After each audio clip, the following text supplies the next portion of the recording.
Thank you so much for coming and helping us raise money for shelter. Can we please have phones on silent so we do not disturb the show? Yeah, this production was put together in 2 weeks by an amazing cast and crew. Thank you so much for coming. Thank you.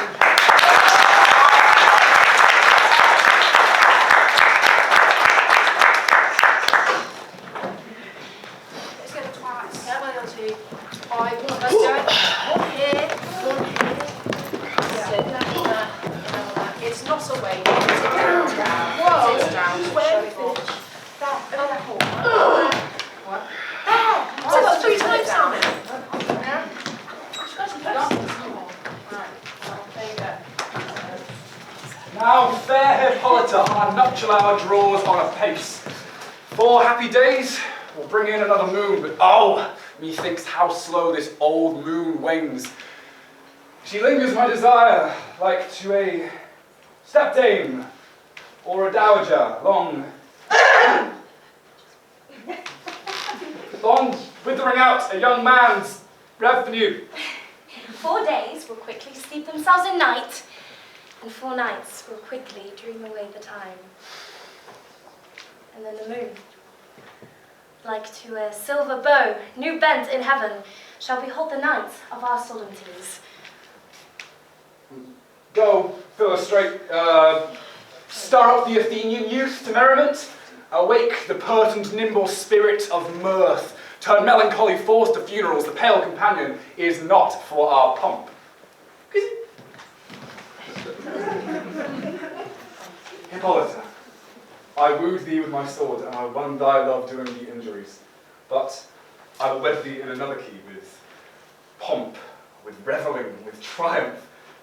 Come, Hippolyta, what cheer, my love? I must confer with you in something nearly that concerns yourself.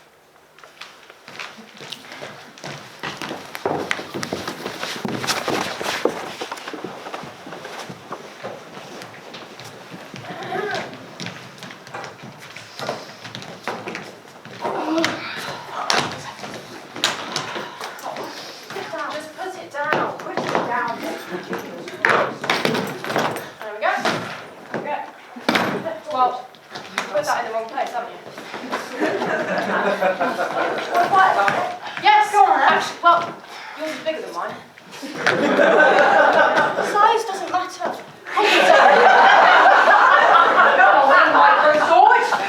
Oh, actually, that's terrifying. Yeah, well, that's what I thought. Yeah, I hate that. I hate that.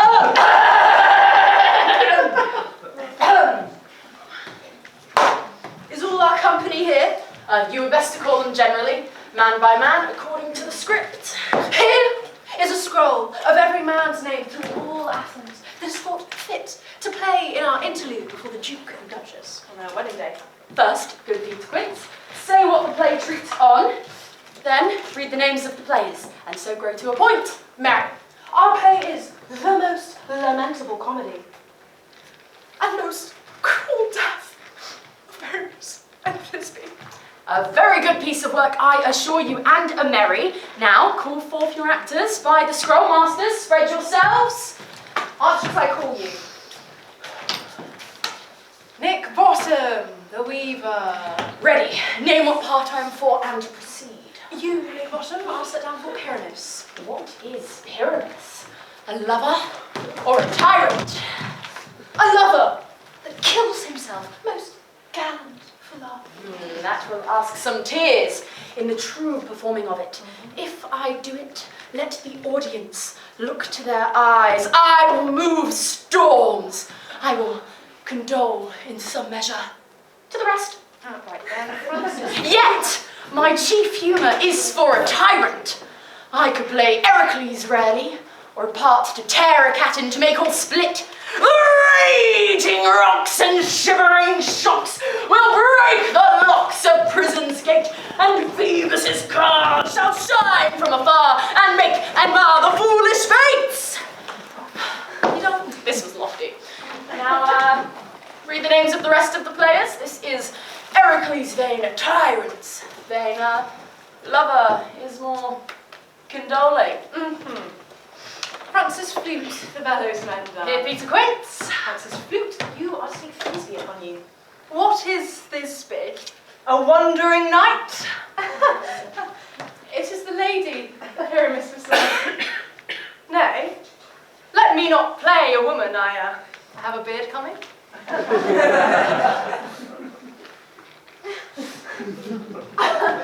That's all one. You shall hear some mask and you will make your voice as smooth as you will. And I may hide my face, let me play Thisbe too. I will speak in a monstrous little voice.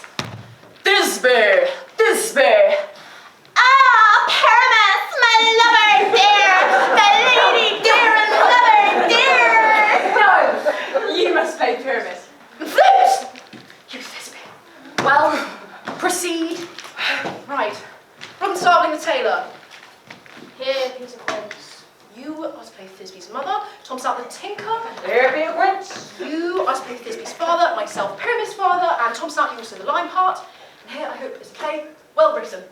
Well, have you the lion's part written? Well, I pray you, if you have it written, give it me now, for I am slow of study. You may do it extempore, for it is nothing but roaring. Let me play the lion too! I will roar that I will make any man's heart good to hear it. I will roar that I will make the Duke say, "Let him roar again! Let him roar again!" And you should do it too terribly. You would fright the Duchess and the ladies, and they would shriek. That were enough to hang us all. Hang us all! Every mother's son! I grant you, friends, if we were to fright the ladies out of their wits, they would have no more discretion but to hang us. But I will aggravate my voice so that I will roar as gently as any suckling dove. I will roar as 'twere any nightingale. You can play no part of Pyramus. For Pyramus is a sweet-faced man, a proper man, as you will see on a summer's day, a lovely, gentlemanlike man. Therefore, you must needs play Pyramus. Well, I will undertake it. What beard were I best to play? I will discharge it in either your straw-coloured beard, your orange tawny beard, not orange, mate, your purple and green beard, or your French crown colour beard, your buck-feet yellow. Some of you French hounds have no hair at all, and then you should play it barefaced. But masters, here are your parts.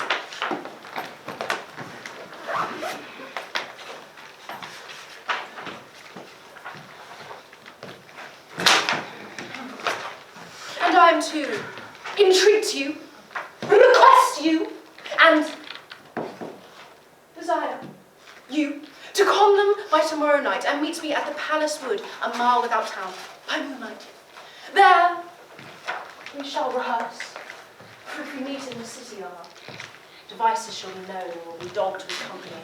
In the meantime, I will draw up a list of properties such as our play wants. I pray you, fail me not. We will meet, and there we will rehearse, most obscenely and courageously. Take pains, be fit. Adieu, at the Duke's Oak we meet. And now hold on cut bowstrings.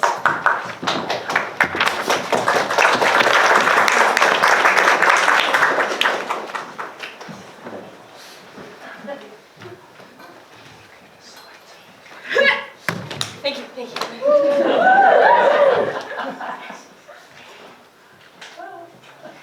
Ah! Harry. Who is the one to you? Over hill, over dale, through a briar, through a bush, over park, over pale, through a flood, through a fire. I do wander everywhere, swifter than the moon's spear, and I serve the fairy queen. Oh, for God's sake. To do her all that brings me, the cow slips, her tall pensioners be. In those gold coats, spots, you see, those be rubies, fairy favours, In those freckles live her saviours.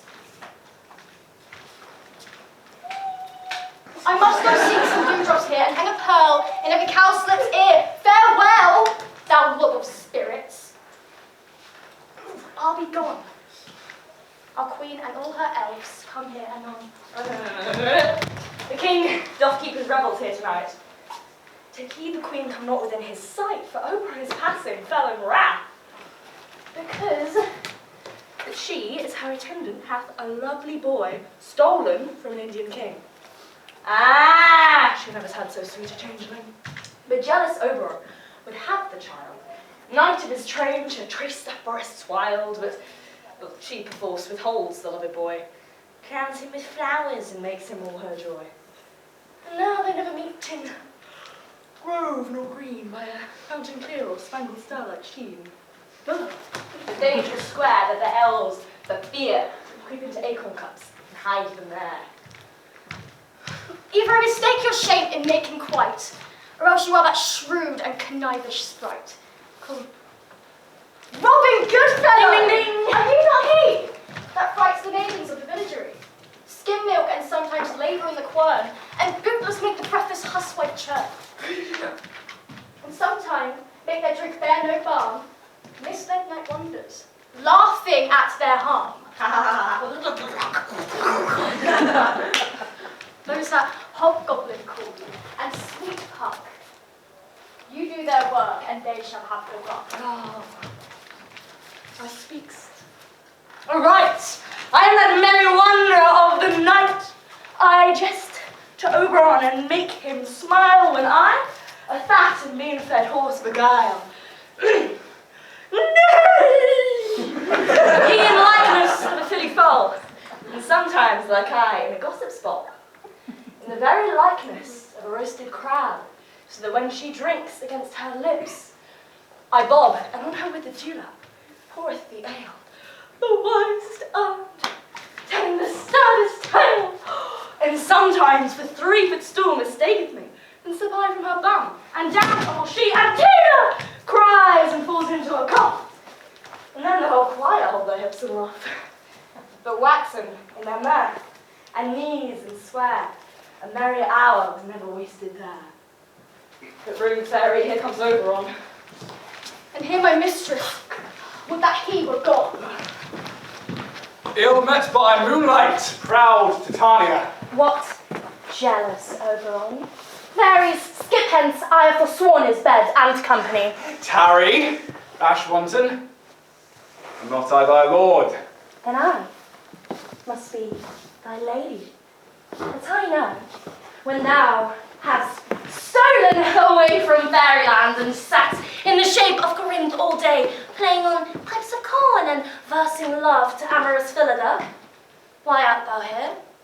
Come from the far to steep of India, but that, forsooth, your bouncing Amazon, your bustinate mistress, or your warrior love to Theseus must be wedded, and you come to give their bed joy and prosperity. How canst thou thus for shame, Titania, glance at my credit with Oberon, knowing I, thy love to Hippolyta? Didst not thou lead her through the glimmering night? From Paraguana, whom he ravished, did not you make her break faith with eagles, with Antiopa and Ariadne? These are the forgeries of jealousy. Mm. And never, since a midsummer spring, have we met on hill, in dale, forest or mead, by paved fountain or rushy brook, or in the beached margins of the sea, to dance our ringlets to the whistling wind. But with thy brawls, thou hast disturbed our sport, and so the winds, piping to us in vain, have, as in revenge, sucked up from the sea contagious fogs, which, falling in the land, hath every pelting river made so proud that they have overborne their continents. And thorough, this distemperature, We see the seasons alter. Hoary-headed frosts fall in the fresh lap of the crimson rose, and on old King's thin and icy crown, sweet and odorous chaplets of summer's bud are, as in mockery, set. The spring, the summer, the chindling autumn, the angry winter change their wonted liveries, and in the mazed world, by their increase, now not know which is which. This same progeny of evil comes from our dissension, from our debate. We are their parents. We are their originals. Do you amend it, then? It lies in you. Why should Titania cross her Oberon? I do but beg a little changeling boy to be my henchman. Set your heart at rest, because the fairyland buys no child of mine. His mother was a votress in my order, and in the spiced Indian air by night full often had she gossiped by my side, and sat with me on Neptune's yellow sands, marking the market traders on the flood. When we laughed to see the sails conceive, growing big-bellied with wanton wind, which she, with pretty and with swimming gait, following her womb then rich, with my young squire. But she, being mortal of that boy, did die. And for her sake do I rear up the boy, and for her sake I will not part with him. How long within this wood intend you stay? Perchance till after Theseus' wedding day. If you will patiently dance in our rounds, and when the moonlight revels, go with us. If not, shun me, and I will spare your haunts. Give me the child, and I will go with thee. Not for thy fairy kingdom, fairies away! I shall shine downright if I longer stay. Well, go thy way! Thou shalt not from this grove till I torment thee for this injury!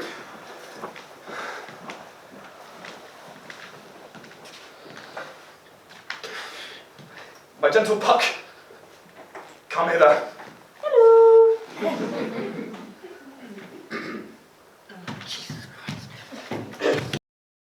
Thou rememberest, since once I sat upon a promontory and heard a mermaid on a dolphin's back uttering such dulcet and harmonious breath that the rude sea grew civil to hear her song, and certain stars shot madly from their spheres to hear the sea maid's music. I remember. That very time I saw, but thou couldst not find between the cold moon and the earth Cupid, all armed. A certain aim he took at a fair vestal, thrown it by the west. But I should see fair Cupid's fiery shaft quenched in the chaste beams of the watery moon. And the maiden passed it on, in maiden meditation, fancy-free. Marked I where the bolt of Cupid fell. It fell on a little western flower, before milk-white, now purple with love's wound, and maidens call it love in idleness. Fetch me that flower, the herb I showed thee once. Make thou no delay. The juice on sleeping eyelids laid will make or man or woman madly dote upon the next live creature that it sees. Fetch me that herb, and be thou here again ere the Leviathan can swim a league. I'll, put a girdle around the earth in 40 minutes. 10, 25. 5, 15. go! Jesus.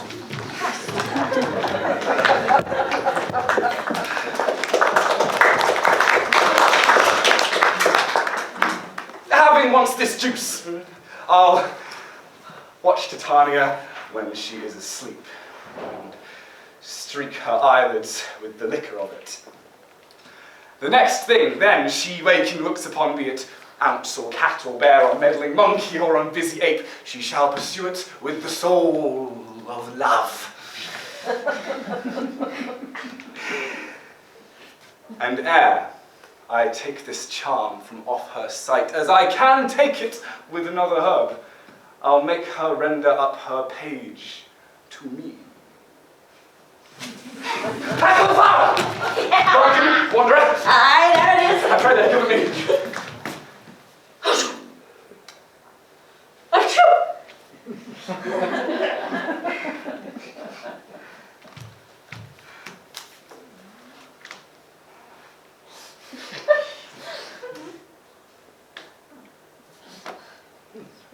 I know a bank where the wild thyme blows, where nodding oxlips and the violets grow, quite over canopied by luscious woodbine with sweet musk rose and elegantine. There sleeps Titania, sometimes of night, lulled in these flowers by dances and delight. There, the snake throws her enamelled skin weed wide enough to wrap a fairy in. And with the juice of this, I'll streak her eyes and make her full of hateful fantasies. Come.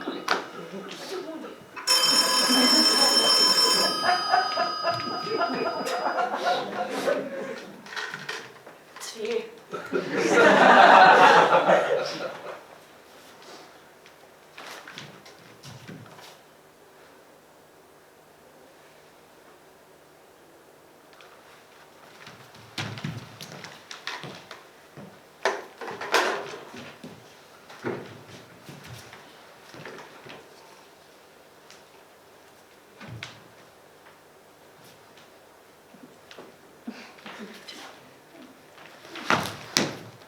Take thou some of it.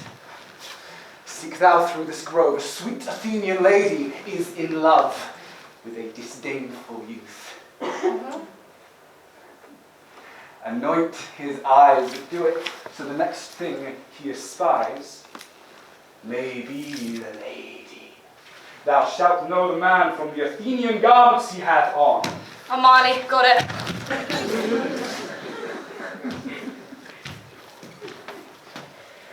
Select it with some care, that he may prove more fond on her than she upon her love. And look thou meet me ere the first cock crow. Fear not, my lord. Your servant shall do so.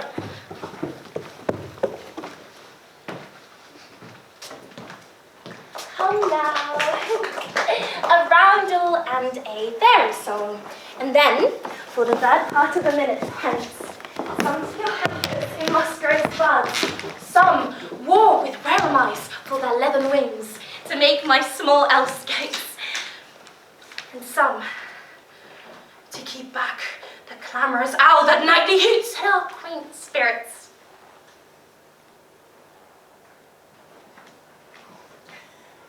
Aren't there usually more of you? They're on strike. Okay. Sing me to sleep then, you officers, and let me rest.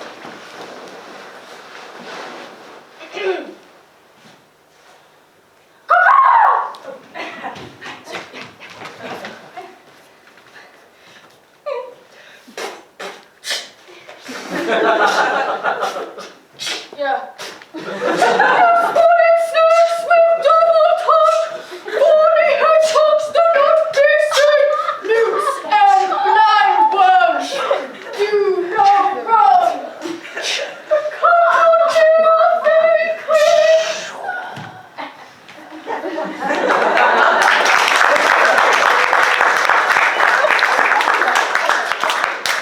Wow, that was like really good. I think I can find my own way to sleep, thank you. Heads away, now all is well.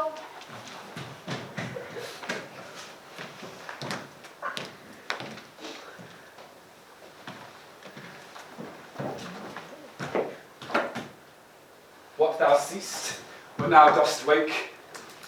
Do it for thy true love take.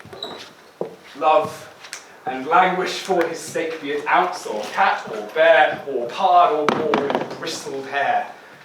In thine eye that shall appear when thou wakest, it is thy dear. Wake when some vile thing is near.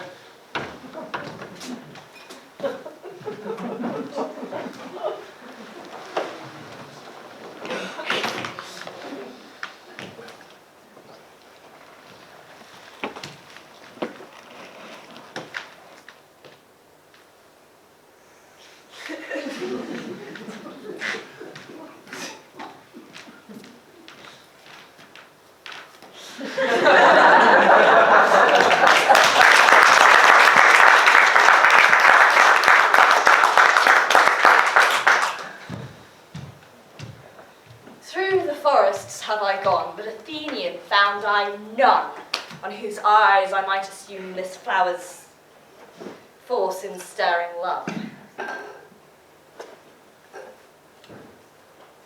Never mind.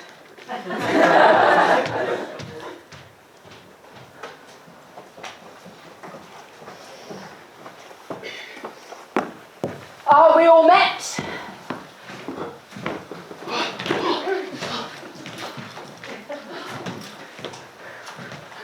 And here's a marvelous convenient place for our rehearsal. This green plot shall be our stage. This hawthorn brake, our tiring house. And we will do it in action as we shall do it before their cheek. Dear Quince, what says thou, Billy Bottom? There are things in this comedy of Pyramus and Thisbe that will never please. First, Pyramus must draw out his sword and kill himself, which the ladies cannot abide. How answer you that? By a lark, it's a parlour's fear. I believe we must leave the killing out when all is done. Not a whit. I have a device that will make all well. Write me a prologue, and let the prologue seem to say that we will do no harm with our swords, and that Pyramus is not killed indeed. For the better more assurance, tell them that I, Pyramus, am not Pyramus, but Bottom, the weaver. This will put them out of fear. Well, it shall be written. It'll be written in 8 and 6. No, make it 2 more. Let it be written in 8 and 8. Will not the ladies be afeard of the lion? I fear it. They must do. He must name his name, and half his face must be seen through the lion's neck, and he himself must state, ladies, or fair ladies, I would wish you, or I would request you, or I would entreat you, not to fear, not to tremble my life for yours. If you think I come hither as a lion, it were pity on my life. No, I am no such thing. I am a man, as other men are. Get down. And there indeed, let him name his name and tell them plainly, he is Snout the Tinkerer. Well, it shall be so. But within this play there are 2 hard things. The first is getting moonlight into the chamber. For Pyramus and Thisbe, says the story, did meet by moonlight. Well, doth the moon shine the night we play our play? A calendar, look in the almanac, find out moonshine, find out moonshine. Yes, it doth shine that night. Yeah. Why, then, we may leave a casement of the great chamber window where we play open, and the moon may shine in at the casement. Aye, or else we shall have to have one come in with a lantern and a bush of thorn, and say he comes to present or to disfigure a person of moonshine. Then there is another thing. We must bring a great Poole into the chamber. For Pyramus and Thisbe, says the story, did meet by moonlight. Well, you can never bring in a wall. What say you, Bottom? some man or other must present wall, and let him have some plaster or loam or rough cast about him to signify wall. Or let him hold his fingers thus. That granny shall Pyramus and Thisbe whisper. Well, that may be so, then all is well. Come sit down, every mother's son, and rehearse your parts. Pyramus, you are to speak first. When you have spoken your speech, enter into the break, and so everyone according to his cue. What open homespuns have we so haggard here, and so near the cradle of the fairy queen? A play toward. I'll be an auditor. Excuse me. An actor too, perhaps, if I see cause. Pyramus, speak first. This is sample. Thisbe, the flowers of odious say. Odors! Odors. Odors save us sweet. So hath thy breath, my dearest Thisbe dear. But hark! A voice! Stay but here a while, and by and by I will to thee appear. Stranger Pyramus than e'er played here. Must I speak now? I marry you must. For, you must understand, he goes but to see a noise, and is to come again. Okay? Right.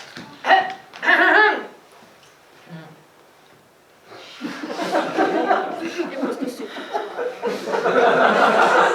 Most lovely Pyramus, most lily white of hue, of colour like the red rose on triumphant briar, most brisk, juvenile, and eke most lovely hue, as truest horse, and yet shall never tire. I shall meet thee, Pyramus, at Middy's tomb. Linus' tomb?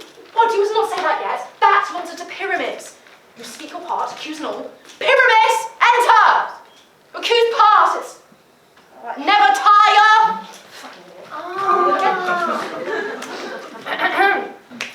As truest horse, and yet shall never tire. If I were there, then this me I will only die. Oh, monstrous! How strange!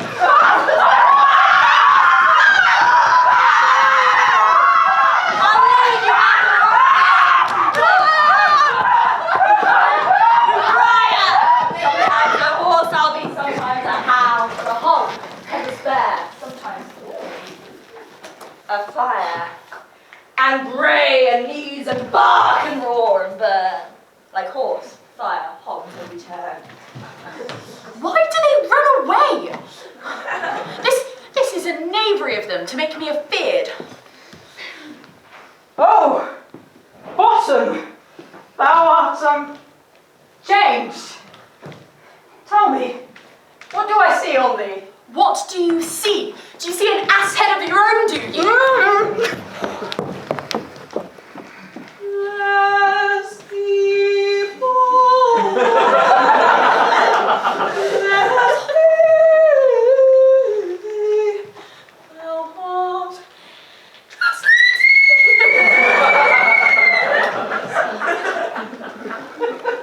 I see their knavery. This is to make an ass of me, to fright me, if they could. But I will not stir from this place. Do what they can. I will walk up and down here, and I will sing, so that they shall hear I am not afraid.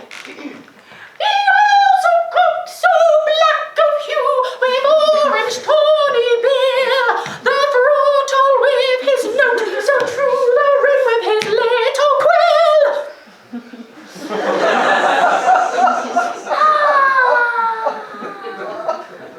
What angel wakes me from my flowery bed? The finch, the sparrow, and the lark, the plain song cuckoo grey, whose note full many a man doth mark, and dares not answer nay. Or who would set his wit upon so foolish a bird? Who would give a bird the lie, though he cried cuckoo, never so?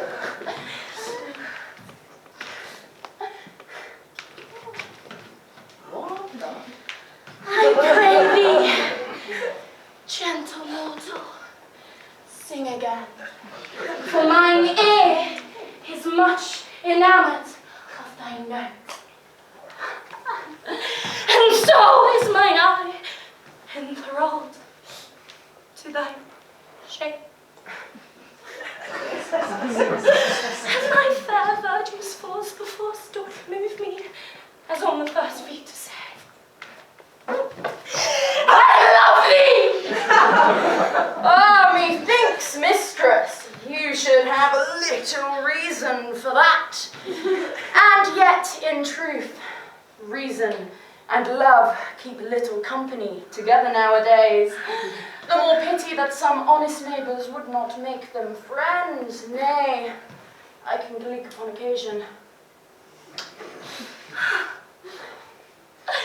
Thou art as wise as thou art beautiful.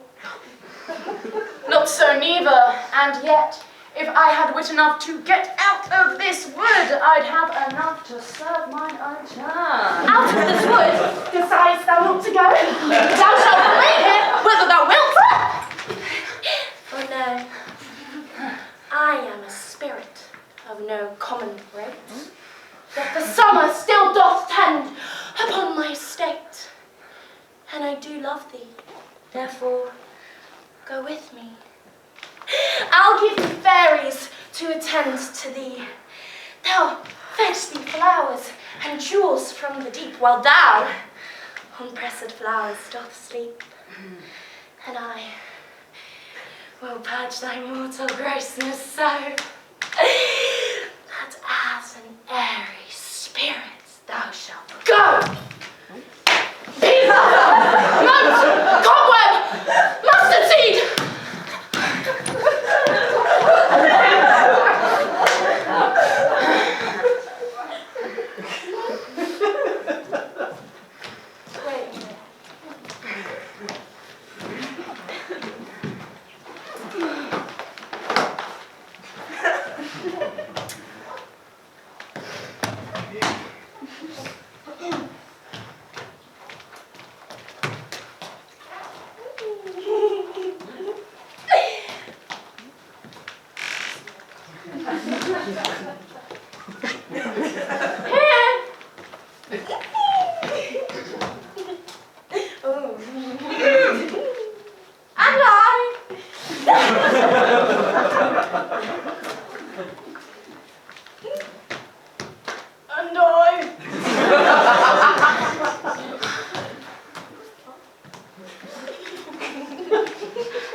I cry your worship's mercy. Heartily I beseech your worship's name. You didn't see that.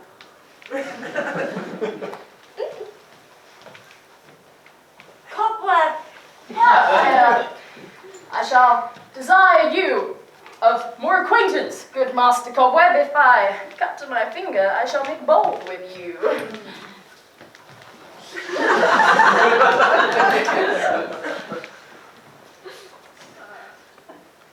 Your name, honest gentleman? Peace Blossom! Commend me to Mistress Squire. I shall desire you have more acquaintance to good master Peas Blossom. Yeah.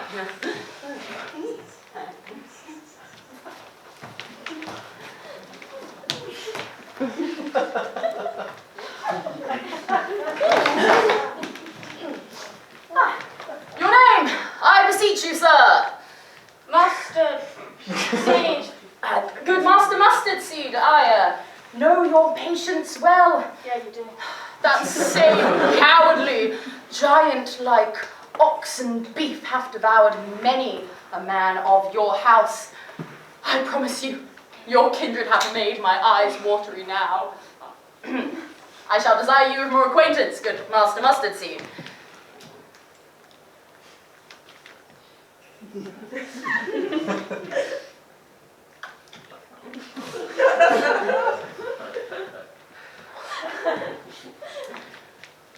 Come. Lead him to my bower.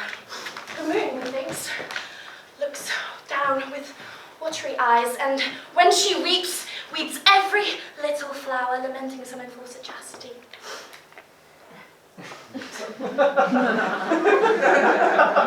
Tie upon my lover's tongue.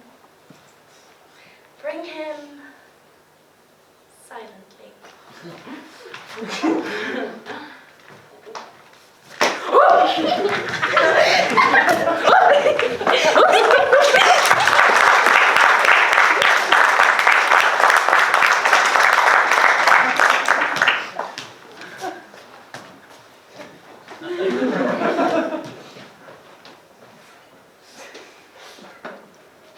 I wonder if Titania be awaked!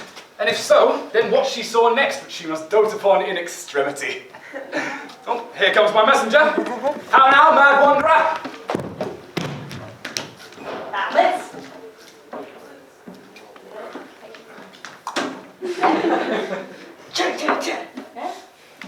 Honey. Quite. What night rule now about this haunted grove?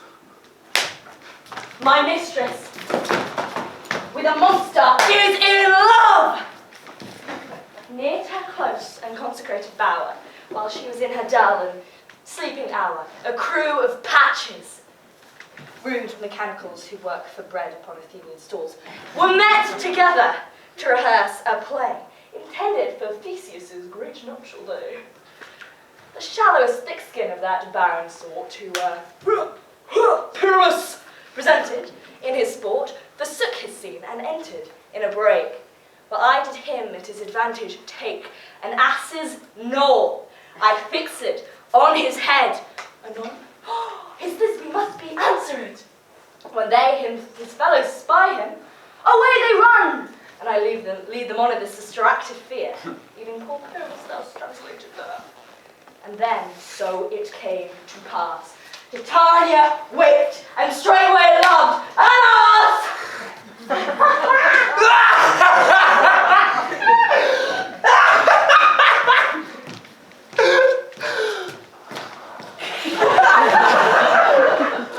This falls out better than I could devise.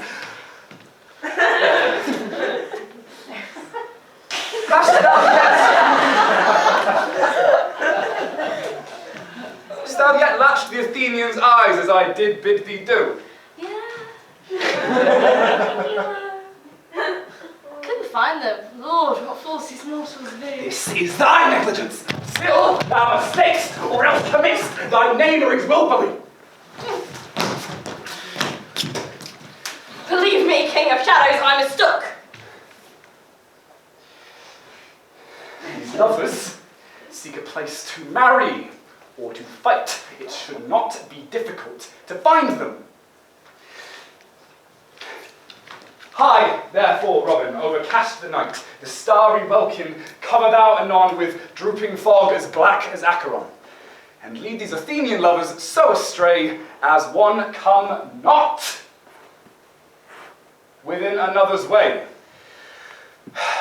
When they awake, all this derision shall seem a dream and fruitless vision, and back to Athens shall the lovers wend in league whose date till death will never end.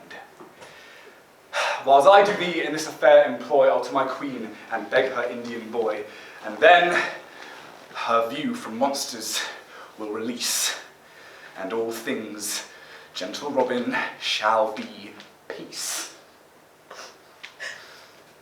My fairy lord, this must be done with haste.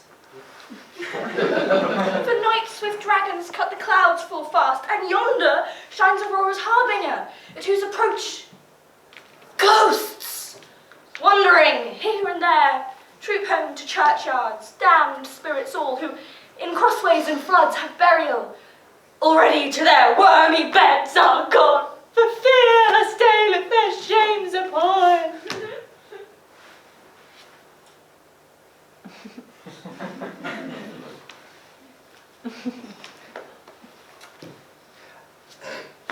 We are spirits of a different sort. I, like the forester, have oft made sport with the morning's love, and may tread the groves, till Eastern's gate, all fiery red, opening on Neptune. Now, turning his salt green streams, golden yellow. Notwithstanding, haste, we may yet effect this ere day.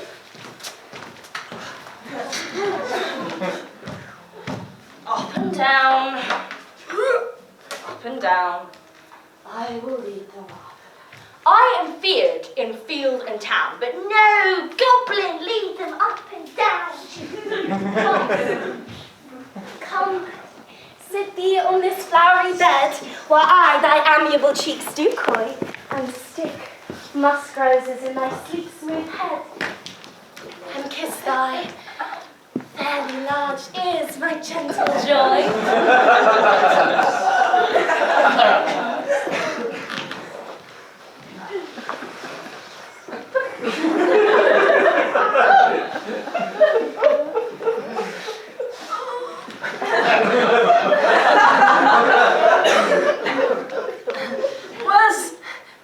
Where's Peace Blossom?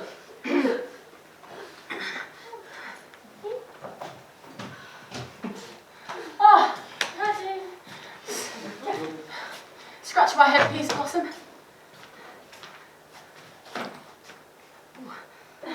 Where's Monsieur Cobweb?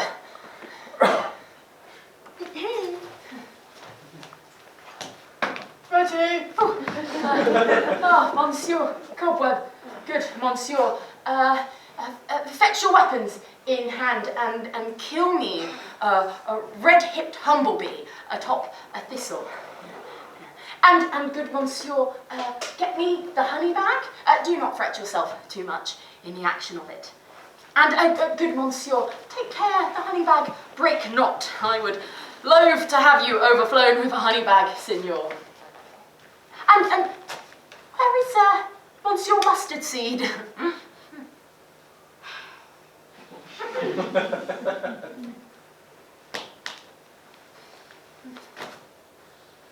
Ready? Give me your leaf, Monsieur Mustard Seed. I pray you, leave your courtesy, good Monsieur. What's your will? Nothing, good Monsieur, but to help Cavalry Cobweb to scratch. Oh, okay. Methinks I must to the barber's, for I am marvels hairy about the face. Oh, okay. And I am such a tender ass. No, not again! If my hair do but tickle me, I must scratch. What? Wilt thou hear some music, my sweet love? Ooh, I have a rather good ear for music. Let's have the tongue and the bones. I'll say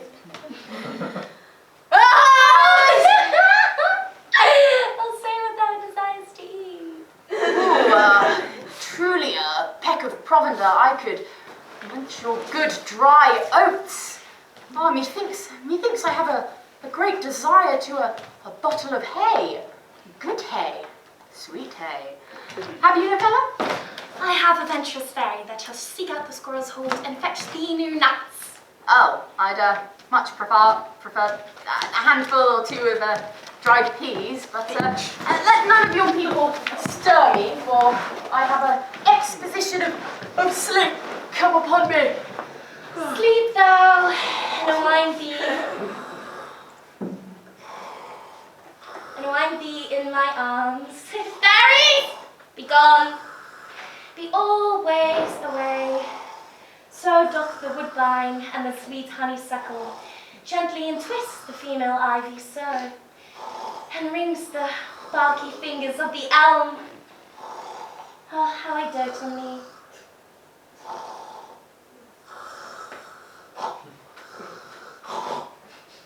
How I love thee.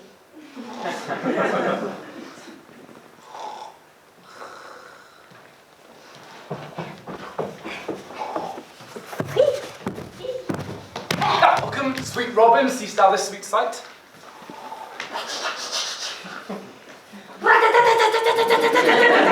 Get to the chopper!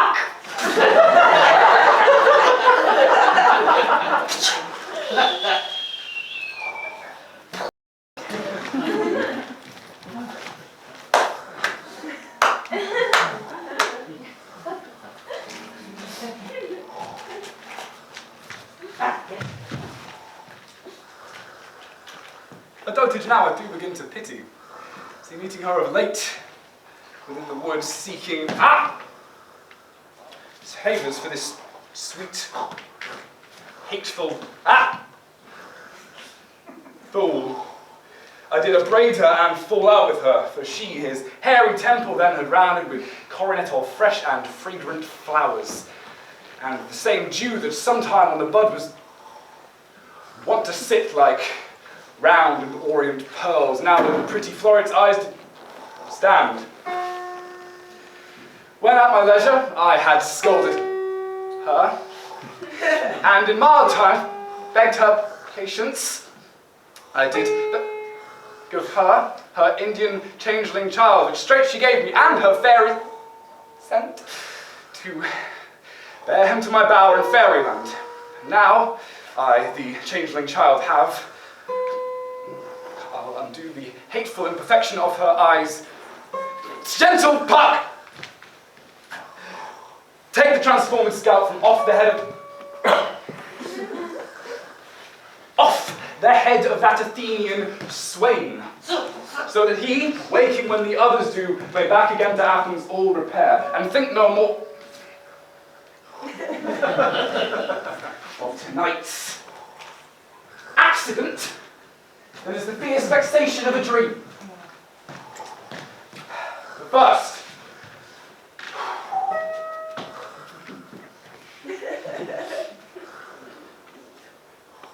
I will release the fairy queen.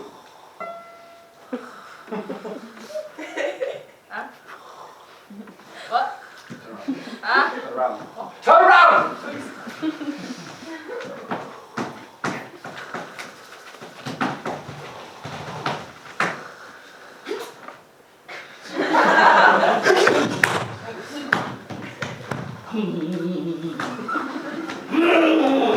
Be as thou was wanted to be. See, as thou was wanted to see. Thy hands but Cupid's flower, and such.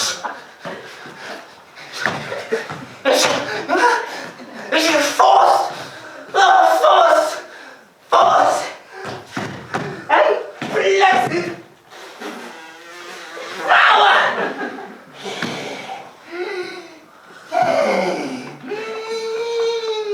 Now wake you, Titania, wake you, my sweet queen.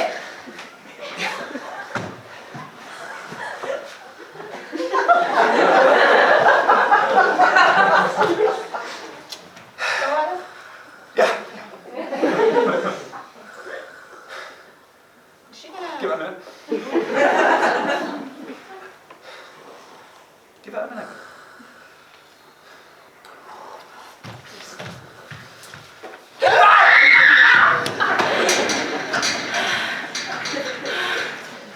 Mine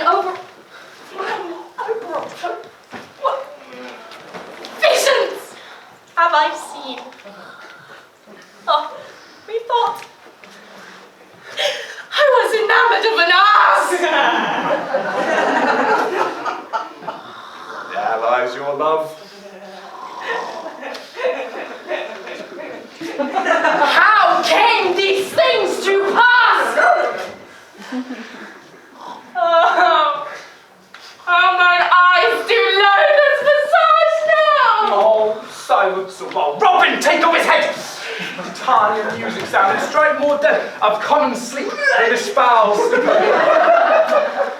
Music. Oh, music such as charmeth sleep. Thou land with thy own fool's eyes. Music, sound. Come, my queen, take hands with me and rock the ground whereon this sleeper be. Get my first real six string.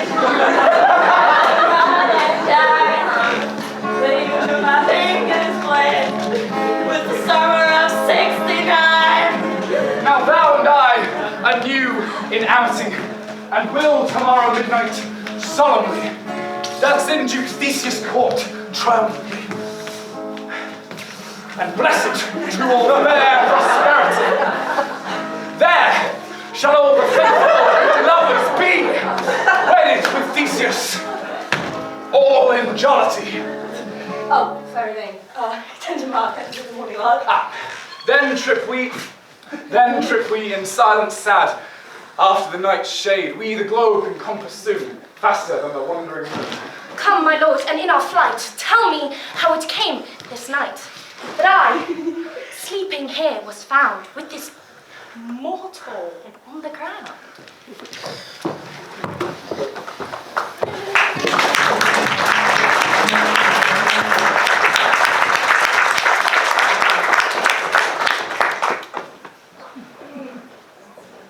Call me by my cue, and I will answer my next is most fair Pyramus. Hey ho! Peter Quint! Foot! The bellows mender! Snout! The tinker! Starveling! God's my life, stolen hence and left me asleep! I have had a most rare vision.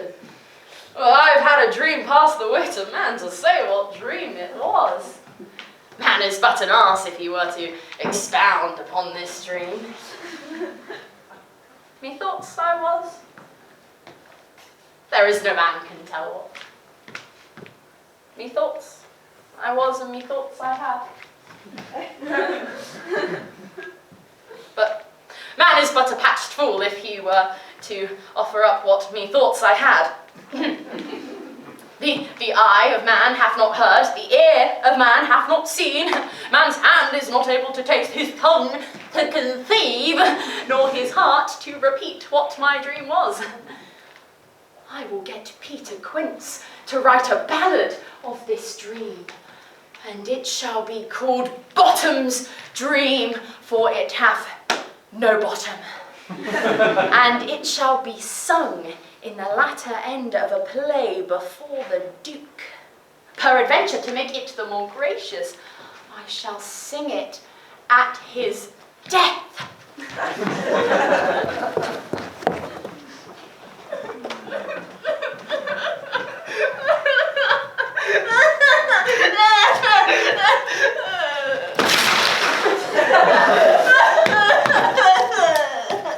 Have you sent Bottom's house? Has he come home yet?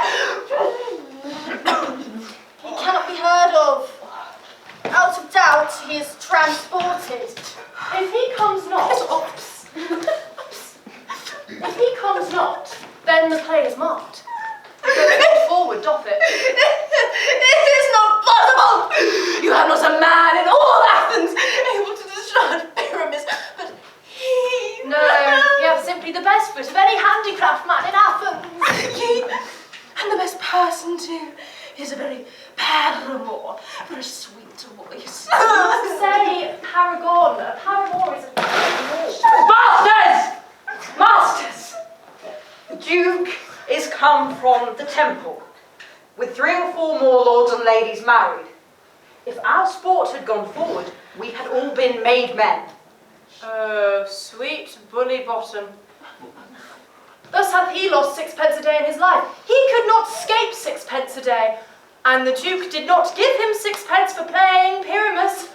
Well, I'll be hanged. He would have deserved it too. 6pence a day for playing Pyramus, or nothing. Where are these lads? Where are these hearts? Bottom! Oh, most courageous!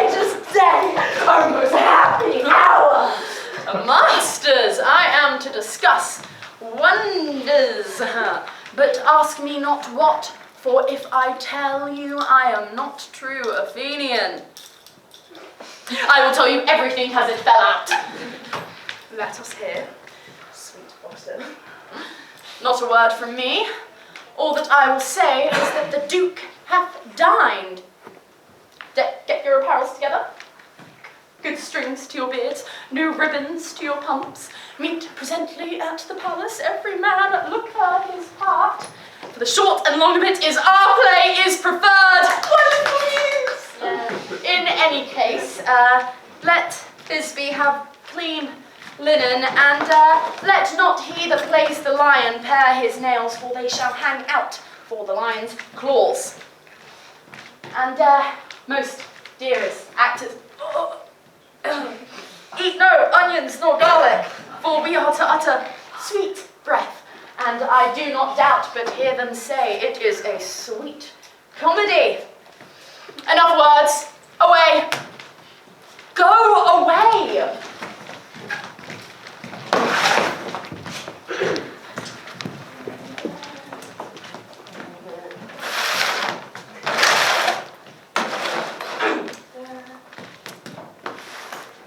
Never said I didn't do anything.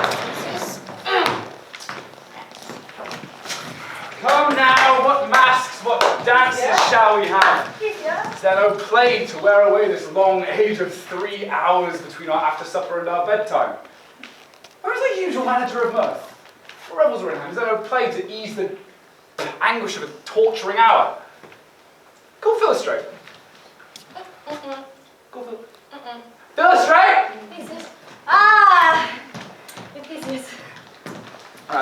Say what abridgments have you for this evening? What masks, what music? How shall we beguile the lazy time if not with some delight? There's a brief of what sports are ripe, I pray pick. What you like best to see? The Battle of the Centaurs, to be played by the Athenian eunuch on the harp. Will none of that. That have I read my love in glory of my kinsman Hercules. The riot of the tipsy bacchanals, tearing the Thracian singers in their rage. That is an old device last played when I from Thebes came as a backbencher. The thrice three muses, mourning for the death of learning. Some satire, keen and critical, not sorting the nuptial ceremony.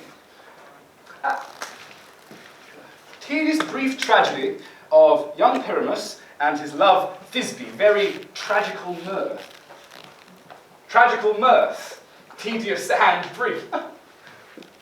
This is wondrous hot ice and wondrous strange snow. How shall we find the concord of this discord?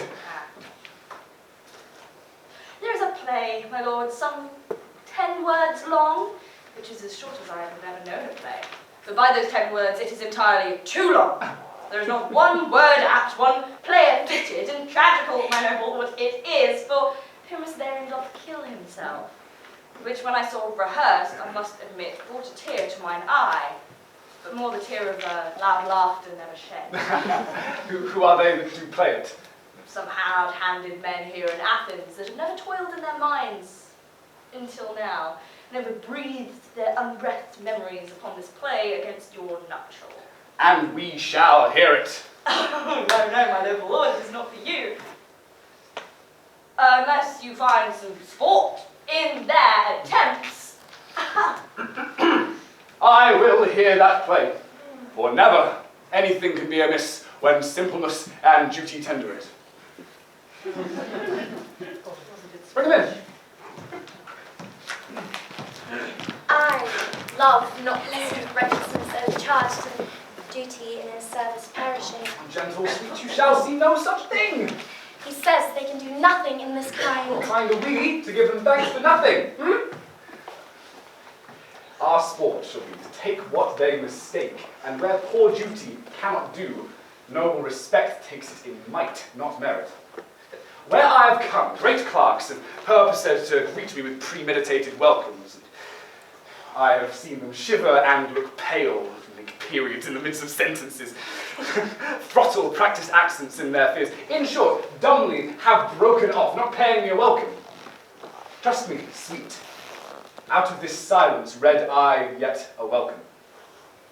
For in the fearful modesty of duty, the rattling tongue speaks as much to me as saucy and audacious eloquence. Therefore, love and tongue-tied simplicity in least speak most to my capacity. Oh. My noble lord. Yes. Yeah, prologue is Let addressed. him approach.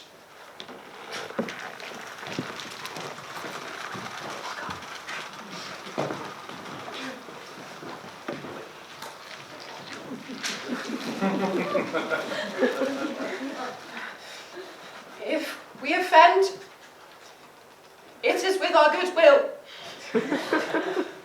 That you should think we come not to offend, but with good will. To show our simple skill, that is the true beginning of our end. Consider then, we come, but in despite, we do not come, as minding to content. Our true intent is, all for your delight, we are not here. Sorry, that you here should repent you. The players are at hand, and by their show, you should know all that you are like to know. Fellow doth not stand upon points. With his prologue like a rough colt, he knows not to stop. Yeah. The trick is not just to speak, but to speak truth. Indeed, he had played this prologue like a child on a recorder at a sound, not in government. His speech was like a tangled chain, all disordered and nothing impaired. Who's next? Oh, it's great.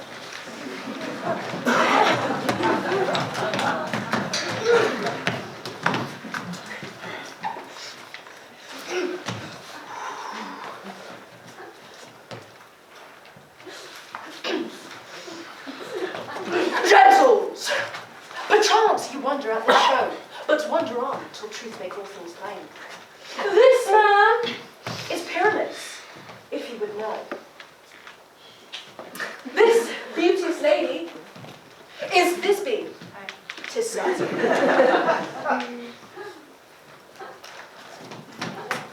This man, with the lime and rough cast about him, presenteth wool, that vile wool that did these lovers sunder, and through wool's chink were these lovers content to whisper, at the which let no man wonder. This man, with lantern, dog, and bush of thorn, presenteth moonshine. For thy moonshine did Pyramus and Thisbe resolve to meet by Ninus too. There's a woo. This grisly beast, which lion hides by name.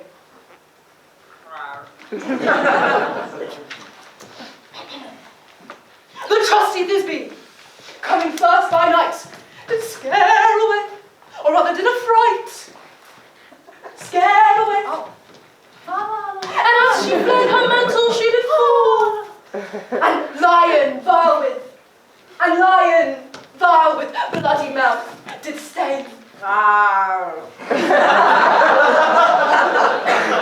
on comes Pyramus, sweet youth and tall, and sees his trusty Thisbe's mantle slain.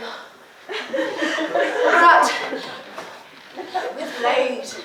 with blameful, bloody blade, he bravely punched his bloody breast!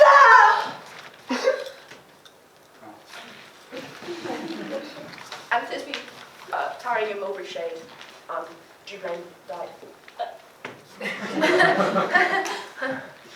For all the rest, let wool main shine, lion and lovers twain, At large discourse, while here they do remain.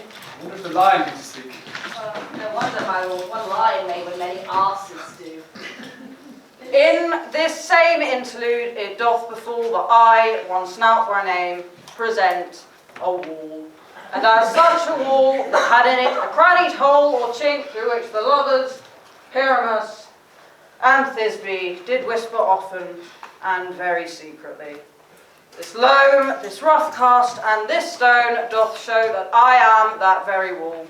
The truth is so, and here the cranny is, bright and sinister, through which the fearful lovers are to whisper. Will you desire lion and hair to speak better? So much is flattered, and I never heard discourse, my lord. Silence!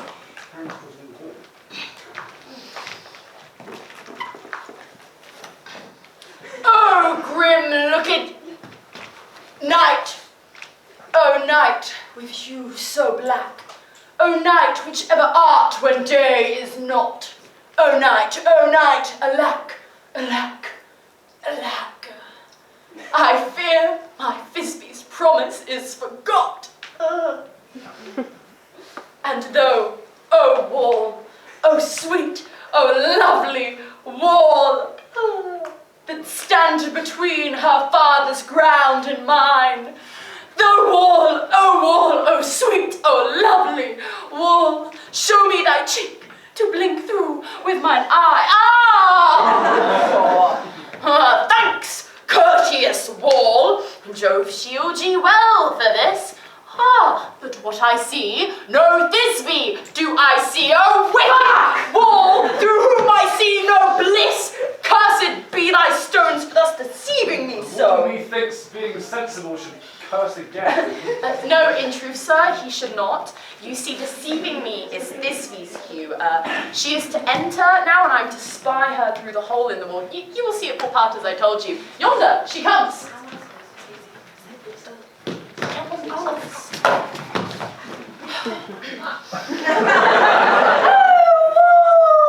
Full often hast thou heard my moans, for parting my fair Pyramus and me. My cherry lips have often kissed thy stones, with lime and hair tied up in thee. I see a voice. Now I will to the chink to spy Thisbe. My love! Thou art my love, I think. Do the fucking play! Think what thou wilt. I am thy lover's grace, and like Lymander I am trusty still.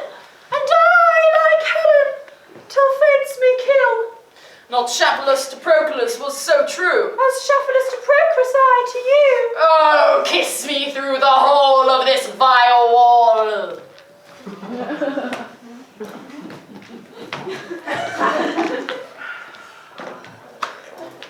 I kiss the wall's hole, not your lips at all. Wilt thou meet me at Ninny's tomb straight... At Ninus's tomb straight away? Tide life, tide death, I come without delay. Now is the wall down between the two neighbours. And really, my lord, when walls are willful to hear without warning.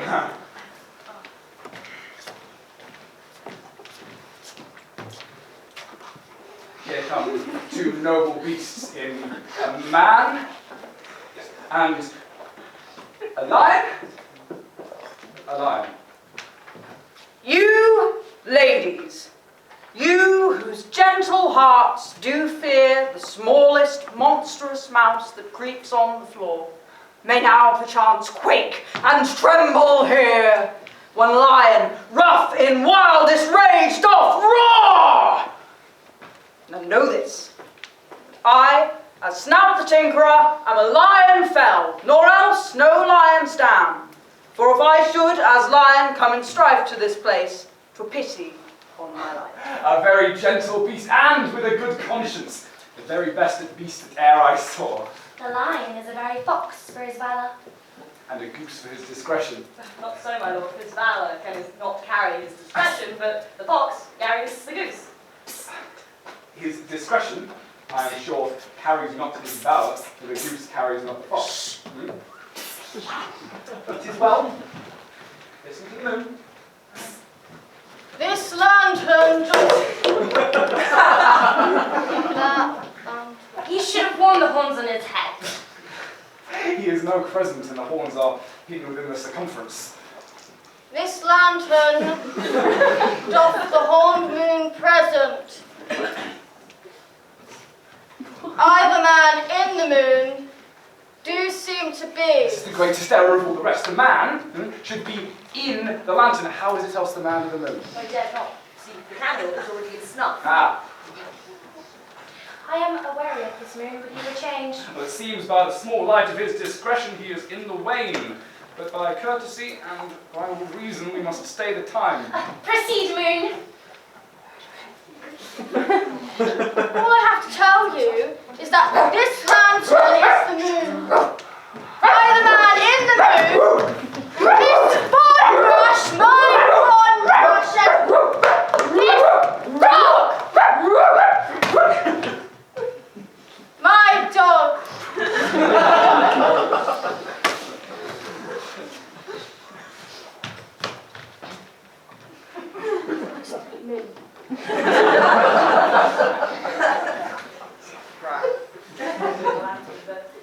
They are in the moon.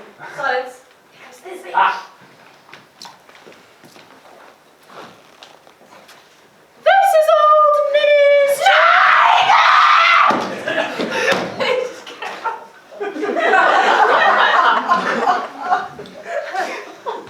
This is old Linus's too. Where is my Well, Lord, lion! Well run, Disney. well shown, moon, truly. Well now, lion. The moon shines with good grace. Sweet moon.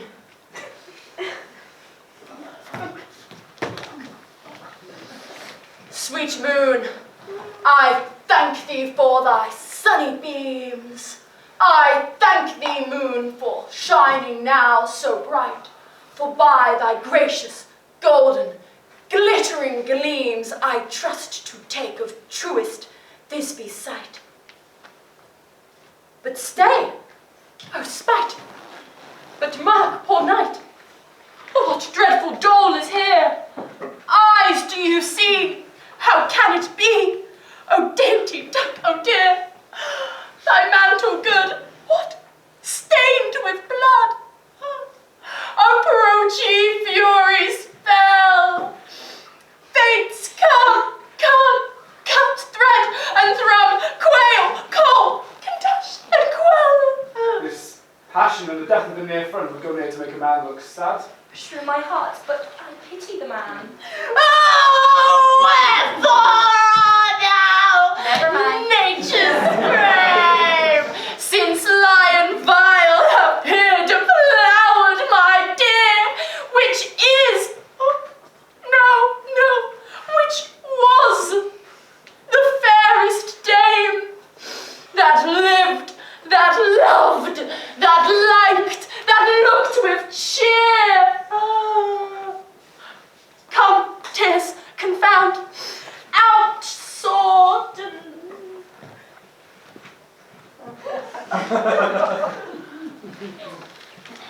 Out sword and wound the pap of Pyramus, I that left pap where heart doth hop.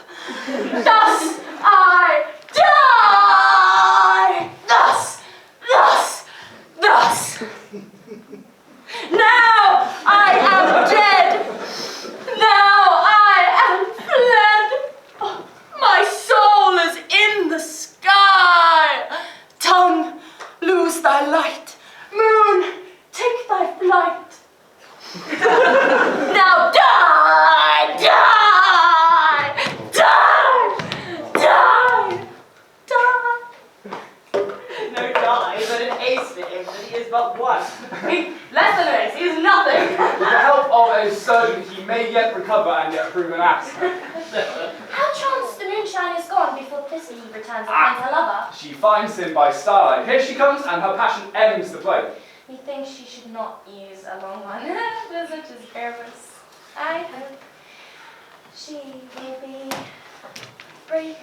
A moat will turn about, which Pyramus, which Thisbe is the better.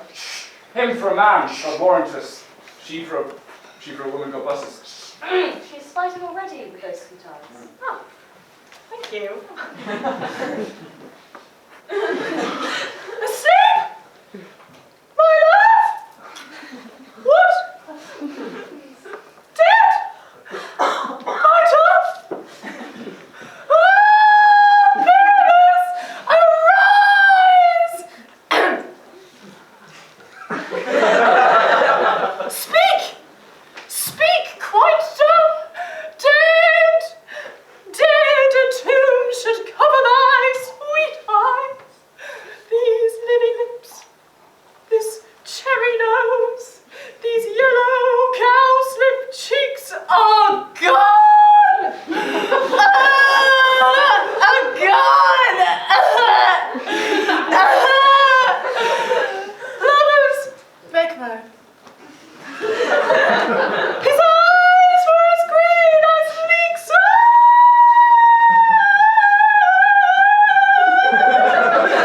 Sisters three, come to me with hands as pale as milk. Lay them in gore, since you have shore with shears his threads of silk. Tongue, not a word. Come, trusty sword!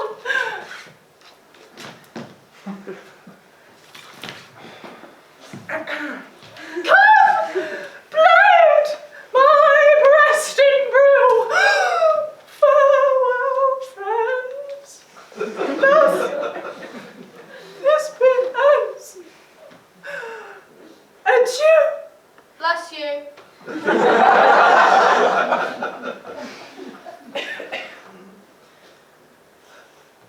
Adieu. Bless you. Adieu. You shining lion left to bury the dead. Aye, and wall too. Ah, no, I assure you, sir, the walls down parted their fathers. Ooh, would it please you to hear our epilogue, or see our Begro mask dance between two of our company? No epilogue, I pray you. Your play needs no excuse, never excuse. For if all the players were dead, then he none be blamed. Marry, if he that writ it had played Pyramus and hanged himself in Thisbe's garter,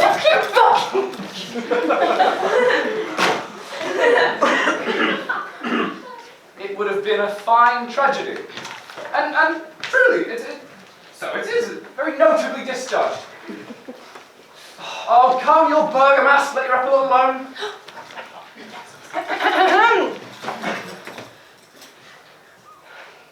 Wait, just one moment, please. My glass is going. Okay. Thank you. I'll make Na na na na na, come.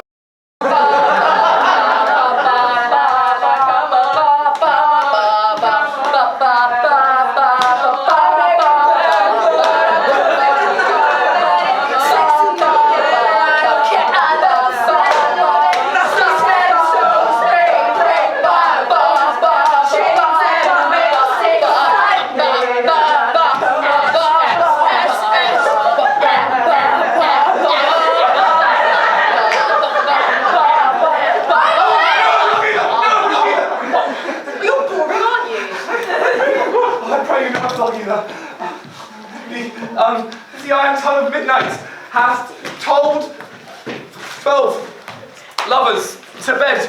'Tis almost fairy time. This palpable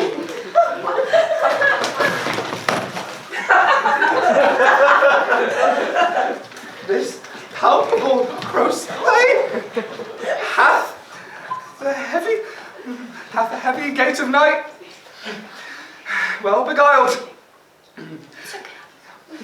I'm getting there. Lovers to bed. A fortnight hold with these solemnities, with nightly rules and new jealousy.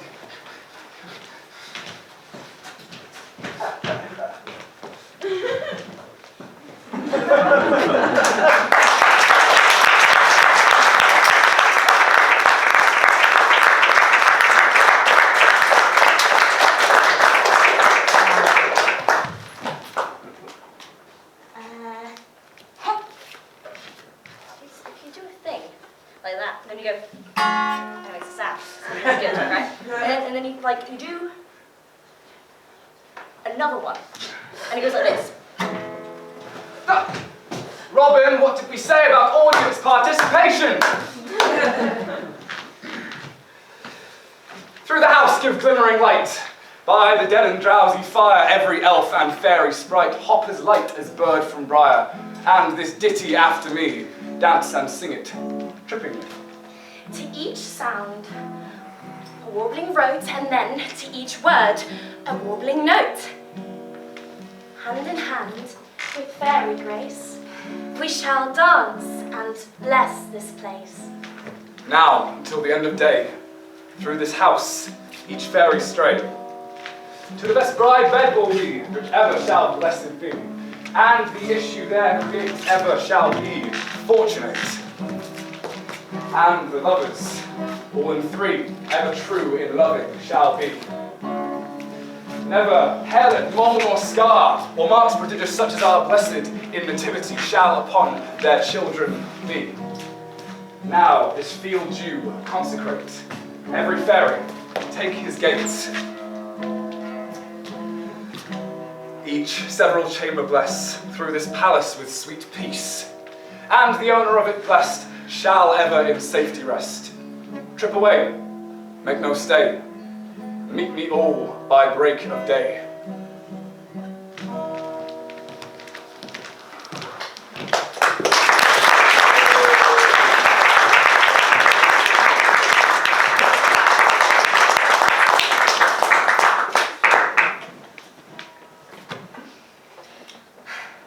If we shadows have offended, Then think but this, and all is ended.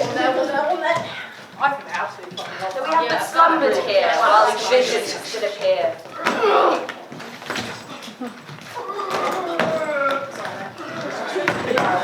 And this wicked eye will be, oh, you gentles! Sorry, mate. Not apprehend, for if you pardon, we shall mend. And as I am an honest puck, and if we have an earned luck, else we'll make amends ere long. Give me your hands, if we be friends, And Robin shall restore amends.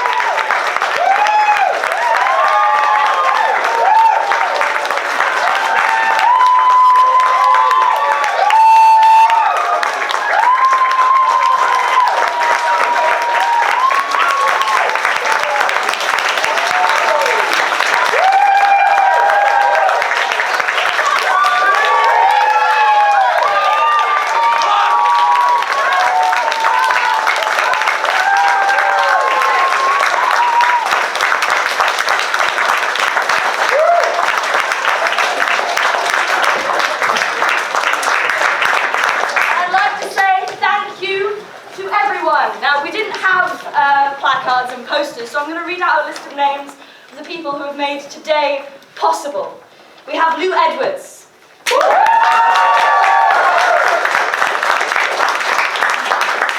have Isabella Josephine Klitz. We have Daisy Ferry.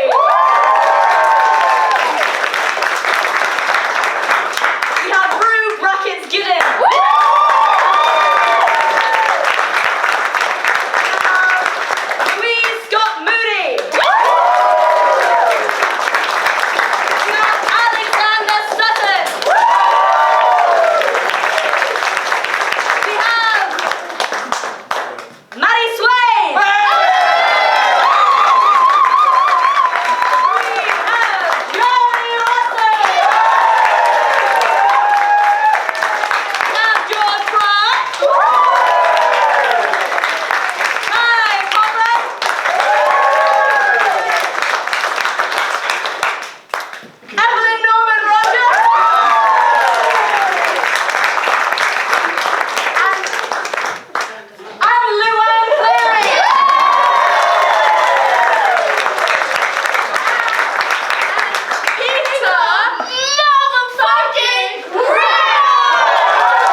long. I just want to say thank you all for coming out here.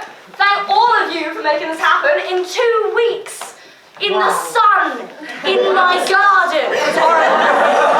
I think we nearly killed each other about 4 or 5 times, but we're here. Yay!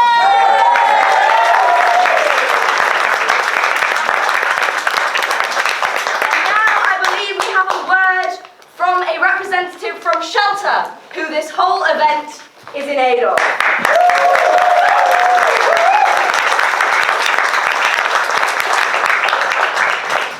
The lights are bright. Thank you so much. Just a few words to just give our gratitude for all of the work that you've done and in helping us fight a good fight for housing. I just wanted to say that all of the work that you do, all of the money that is raised for Shelter, provides absolutely life-changing support for people. And Shelter talks about how we're living through a housing emergency. You'll see it on the news, you'll hear lots of talk about things, but what I thought I'd do is just share a few stats with you, if that's okay. These are stats that we've seen. These are not just stats, but people. So thinking about the households across Bournemouth, Christchurch and Poole. And at the last count, there were 89 people who were street homeless, who were sleeping rough. And that's gone up from 64. That is a lot of people. There are 516 households in temporary accommodation across Bournemouth, Christchurch and Poole, and 571 children who are growing up in temporary accommodation. The reality of growing up in temporary accommodation is often one room. It is sharing all facilities with other households. It means nowhere quiet for homework to be done. It means no play dates. In fact, it means nowhere safe to play. So that's if you're going through, you've been through homelessness as a family, which we very often, as a society aren't aware of, we don't see, but at Shelter we see day in, day out. And families who are living for weeks, months, years in places with a roof over their head, but not places that they can call home.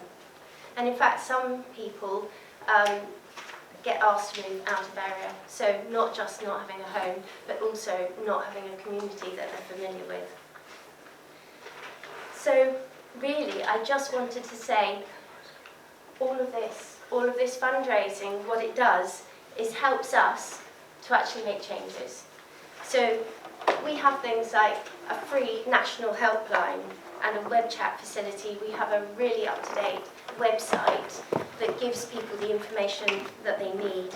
We have face-to-face advice centres, and I'm here today because I'm lucky enough to live very local. I work for the Dorset hub, and so we're based here. So all of the hubs, we've got advisors, we've got support staff, we've got legal teams, we've got a national legal team. When people are losing their home, they describe to me that it's just so frightening. They don't know what's happening, they don't know quite often the systems, they don't understand the process. And at Shelter, we're able to provide somebody, if somebody's at risk of possession from their home, we've got somebody who's at court. Somebody who is there to say, this is what's going to happen, this is how it is, to actually speak on their behalf and do something about it. And for many, many people, that is just, they feel and they say to me, they express it in terms of, you saved my life at that moment. And most importantly, we campaign to make changes. So at the moment, for instance, we've got a general election. Shelter's not party political, but what we're calling on all candidates is, please think about housing, think about the homes that we live in, make sure there's enough homes for people across the country. So our services are more in need than ever, so any support that we get is greatly appreciated. And 2 weeks, absolutely incredible. Thank you so much. indeed, and thank you all for listening.